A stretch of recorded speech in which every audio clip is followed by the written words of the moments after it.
Hey Cornerstone, I hope you guys are doing well. Hey, I have a question for you today. Behind me you see a sign that says gather. And my question for you today is, have you been gathering? Now right away you might say, well no, of course not. I haven't been gathering. I'm socially distancing. And that's good. That's what we should be doing. But I believe that even though we can't gather in person, God is still calling us as the church, as a body of believers, to be gathering together. Here's what it says in Hebrews chapter 10. It says, "Let us consider one another in order to stir up love and good works, not forsaking the assembling of ourselves together, as is the manner of some, but exhorting one another, and so much the more as you see the day approaching." You see, fellowship is one of the best things about walking with the Lord, that we can have a relationship with each other, but our relationship with each other has a purpose. We don't just see each other to, just talk about things that we're interested in, hobbies and things like that. All that's great.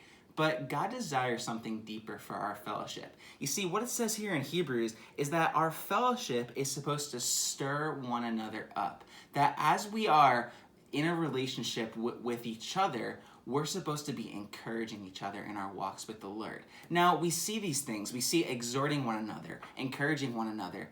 Those are things that don't necessarily have to be done in person. Now, obviously, it's great and it's such a beautiful thing when we can be in person. And I know if you're like me, I can't wait for that first day when we're back at church together. That's going to be such a glorious Sunday. But while we're in this season, God still wants us to encourage each other. My question for you today is, have you been reaching out to the body of believers? Have you been in the Word with someone, talking to someone on the phone, praying with someone? You see, I think this is a unique opportunity. This is an opportunity that maybe we won't have ever in our lives, where we can take a step back and we can focus on purposing to reach out to people and be in relationship with them. So if you haven't been doing that, let me encourage you.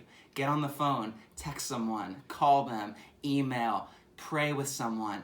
Have that accountability. God wants to use this time, where the enemy wants to use this time to separate believers and to isolate them.